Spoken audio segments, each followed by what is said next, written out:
Hi, welcome back to the channel. Thanks for tuning in. I've modified this Jackson with a lot of titanium saddle inserts, etc. And I'm going to take off a bunch of this and put it on this Kramer. Now, this Kramer, this 1984 Kramer, has a lot of things. It's a great guinea pig for so many things. After this video, I'm going to do some more modifications, but in this video, I show you how I'm taking out and how I'm putting in pieces parts, the price, and the names of the specific pieces. I want to later switch to a Yngwie Malmsteen volume pot, switch out some of the wiring is different in here. I'm going to switch out the wiring to some better Art of Tone, and I want to switch to a Juggernaut. I want to try different bridges. I got a D-Tuna on this now. This is all this is going to change, and the tuners, get rid of the retainer, the springs in the back, a Tremol-No, all these things that you know about because you're a player. And enjoy the video. Let's get started. I start by taking off these titanium nut clamping screws. They never break, corrode, they never rust. Titanium is the way to go. These fit Schaller, Ibanez, Floyd Rose tremolo locking systems. If you have anything different, you want to maybe look into see if they fit. These heavy-duty silent springs are one of the first things that I do to a guitar. I don't like using foam, even though foam is great, but they're noiseless, so I highly suggest using those. These titanium bridge posts have better sustain, and if you want clarity, this is the way to go. So I'm taking these and putting them on the Kramer as well. And by the way, I'm going to take this little burnt chrome dome by Geiger. It fits, man.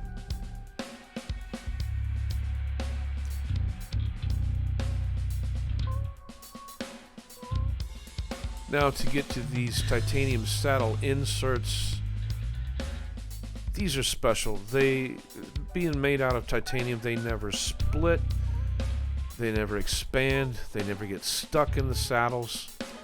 Not like the regular, when you just buy a regular Floyd Rose, the little black pieces, they crack. And, yeah. Plus your string is vibrating on that piece, and it's just a better tone. Alright, so I'm going to take off these titanium string lock screws, and they most fit Schaller, Ibanez, and Floyd Rose also. But if you need a D-Tuna, you need that screws a lot longer. The saddle mounting screws, great for all of this is just great for performance. You're going to upgrade. This is the way to go. Titanium, titanium, titanium. That's the way to go.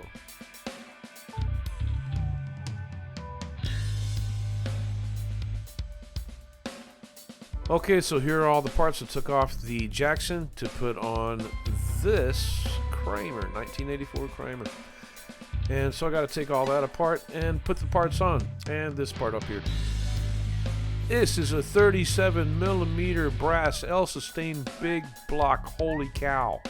And here's that D-Tuna, that long screw I was talking about. Wrong color. Oh, oops. I'll replace that later.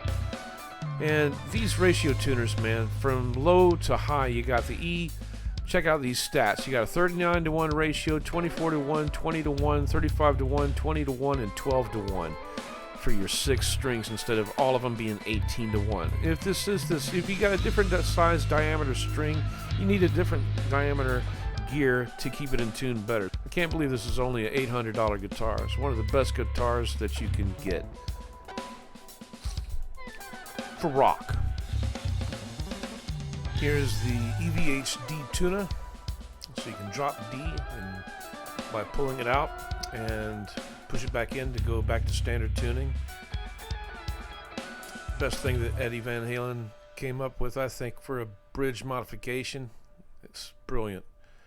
It's all activated by this tiny set screw on the side that you adjust right there.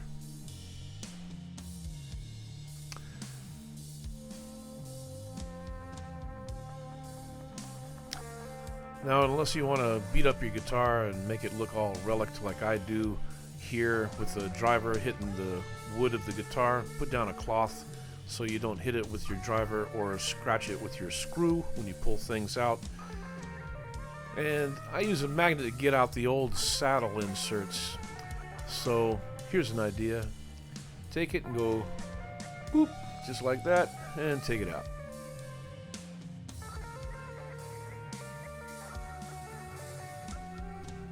Might want to use tweezers for this. And instead of using the screw to push down this little spring to slide in your screw to get to the saddle, use something else so you don't scrape the paint off the titanium. One thing that's very important is get good tools, spend good money for them, and always use the right tool for the right job.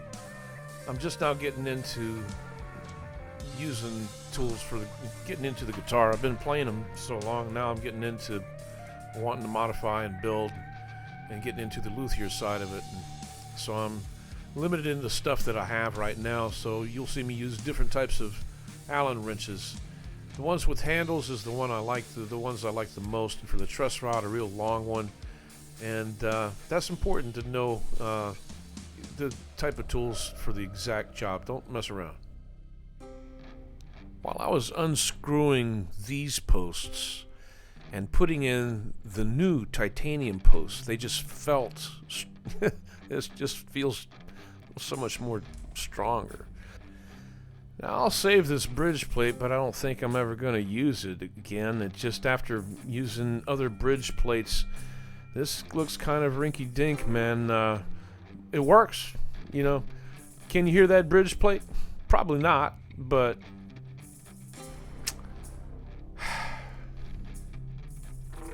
I'm not even going to worry about unsoldering it. Let's just cut it off.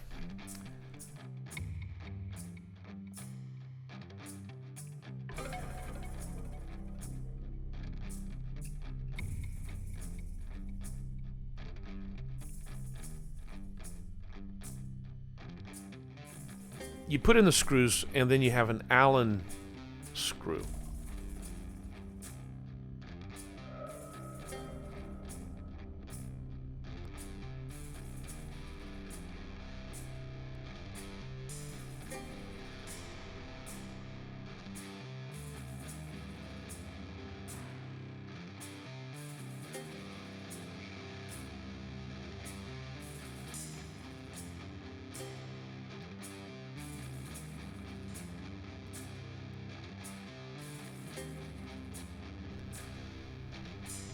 Here it's nice to not have to grab a solder gun and solder, and I can just unscrew the screw on the back plate and apply the wire of the ground.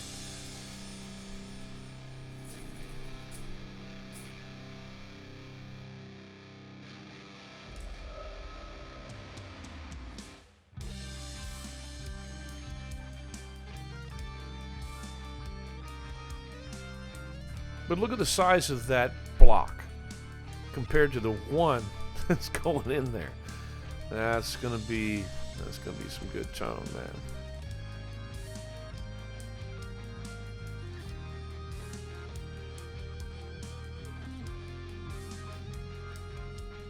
Yeah, I went with the Grinch colors, green. Probably gonna take out all the blue and put it on another guitar and go all green and call it the Grinch guitar. Green saddles, green screws on everything, and then the green springs and keep the back plate off. And yeah, why not? Grinch guitar. Nah, I'll change these out to blue probably, red and blue. but it's an idea. There's different ways to put your springs on. Everybody's got their way. These things go flying across the room if you're not careful.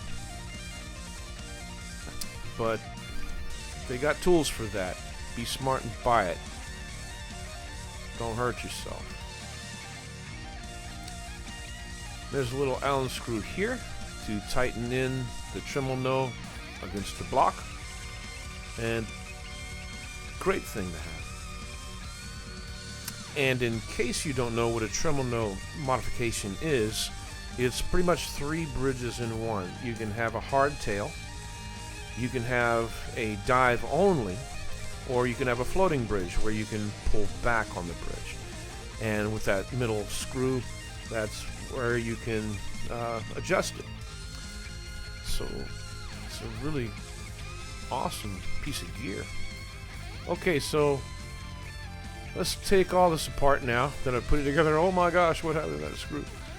See what happens? There's a perfect example of why you don't use the wrong tool for a job. You gotta be over careful and you can put somebody's eye out, kid. So do the right thing. So now taking apart the Tremol-No, and I gotta replace this block. Why did I do all that? No, just hang tight, man. I gotta take off the bridge, and so we'll start with taking apart one thing at a time with the D-Tuna.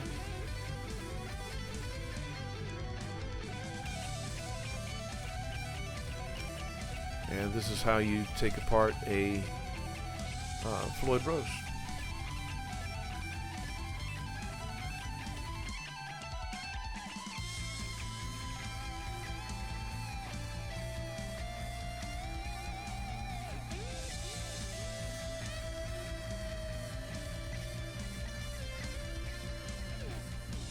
So first the long screws, then the saddles.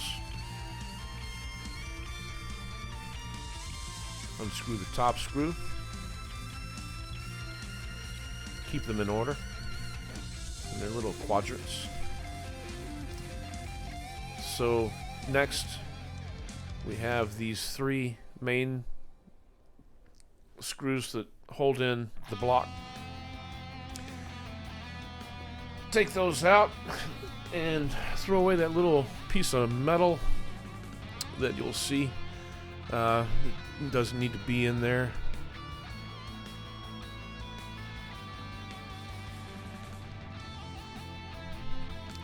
Okay, so there was the old, and here's the new. Brass is a little larger.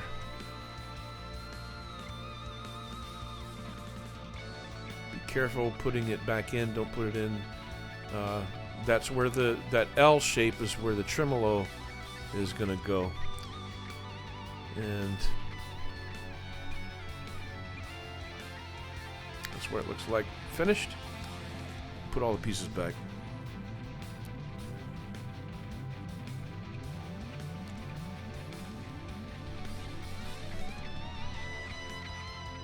Let's put in the ratio tuners.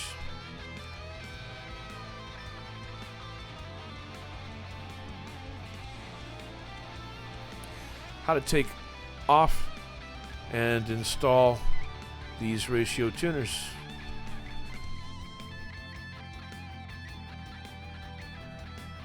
These tuners came with different mounting brackets to choose from, and sometimes I think, shoot, I don't even need them, and just press them right onto the wood.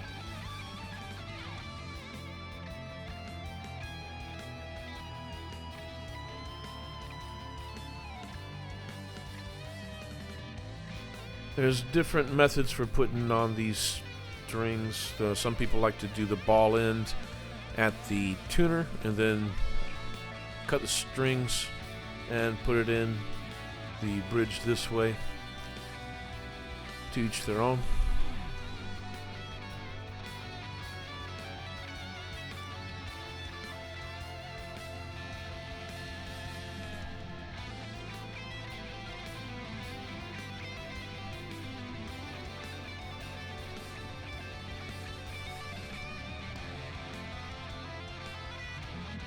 I don't need the retainer. I can take that off, but I like the security. I'll keep it on until I feel ready to take that off, whatever that means. You can use molybdenum disulfide, white petroleum. There's Ben's nut sauce. I used for a while Daiwa fishing oil, 3-to-1 oil. This is Lubrikit. It's from D'Addario. And it's everything where the string's gonna touch, man. Just a drop, and it removes the friction, so you play in tune. And it comes with 2 swabs. Great stuff, man. One thing I would not suggest is graphite, because it gums up. I used to use it. I used to use a pencil lead and shave it on paper and pound it in there. I wouldn't do it.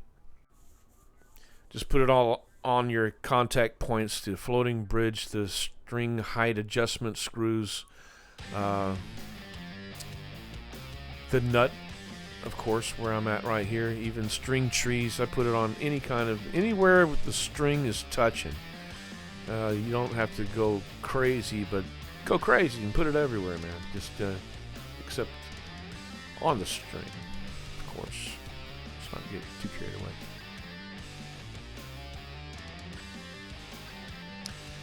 It's not too much. It's not breaking the bank. This tube, I think, costs about $12. Lasts a pretty long time, unless you got a lot of guitars. Which then I would say use some molybdenum disulfide, because that stuff lasts forever. Doesn't it look good?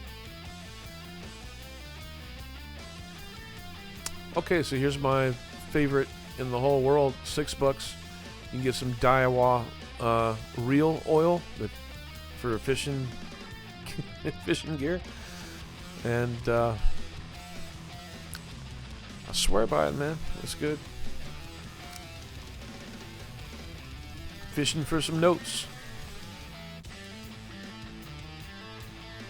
You can get that stuff, Slick Nuts. That's pretty good, from Lizard Spit, I think. Oh, by the way, Lizard Spit, I'm using fret polishing pads here. This is a refill pack that I get.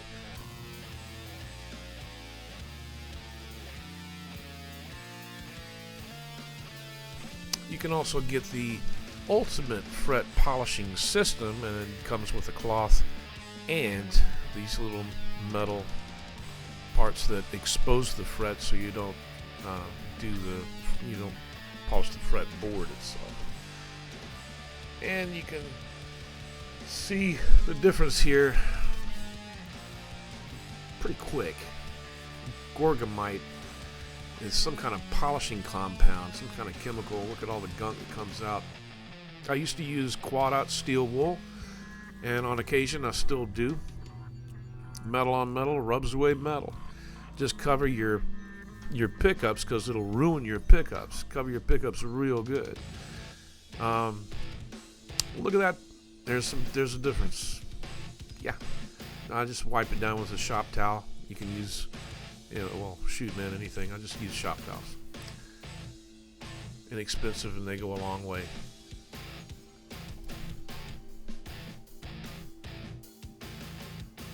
On a more professional level, fret erasers, there's these little fret blocks of different grit, and you can buy them individually or get a set from Stuart Mac, and they're magic. This is a quick fix, though. You can ultimately see just look how fast you do one fret. I can't imagine having 7 fret rubber blocks, eraser blocks, and doing each one 7 times.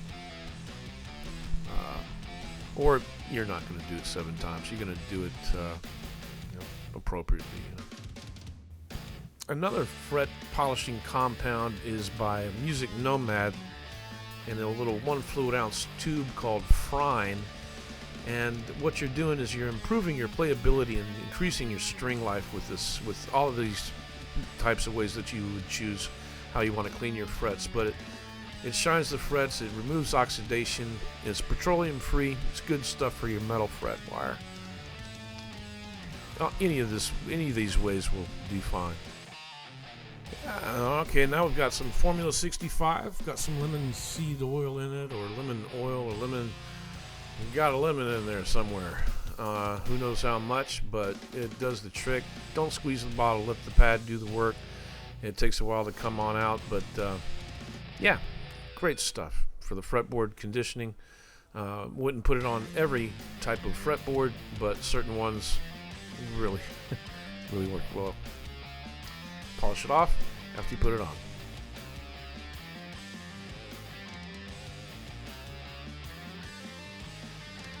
There are so many different types of string winders out there, man.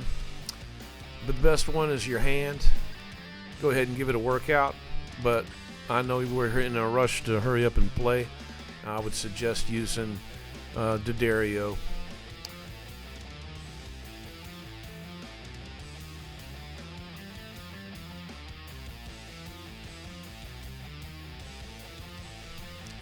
For 7 to 8 years in a row, I did more gigs there were days a year.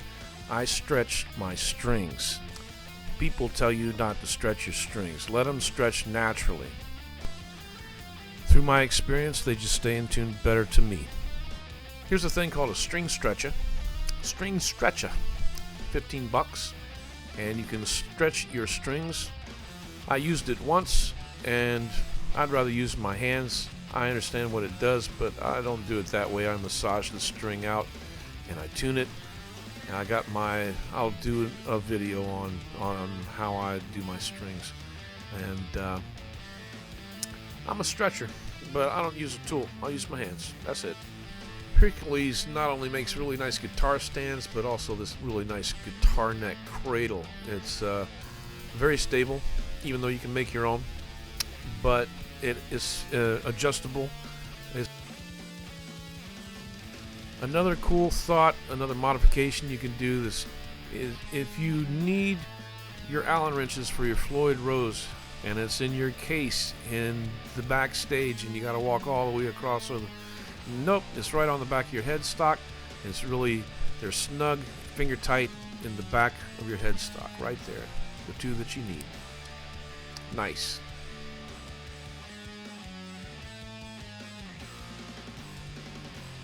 These will get you going, but get a Peterson.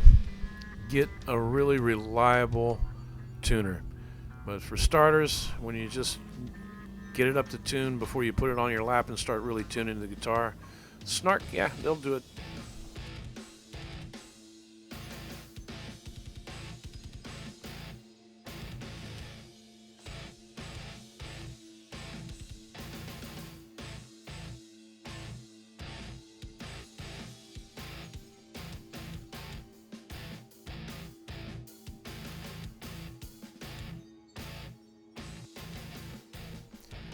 Dunlop makes a pretty good strap lock, but I think D'Addario is better. And there's a lot of inexpensive ways to make your strap not noisy when you when you record. You don't want to hear that thing moving around.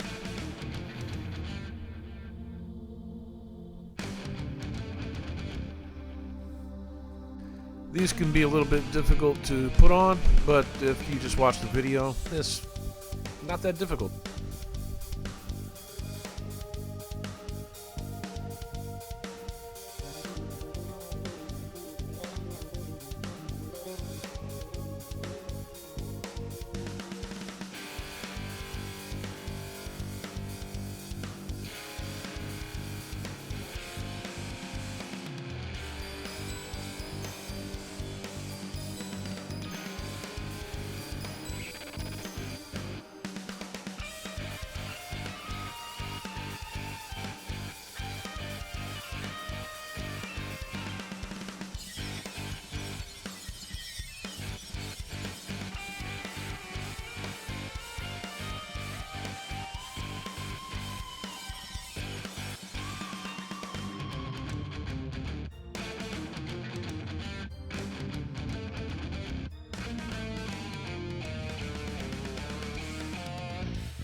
thanks so much for supporting the channel, and I hope that you have a great afternoon or morning or day, whatever it is for you.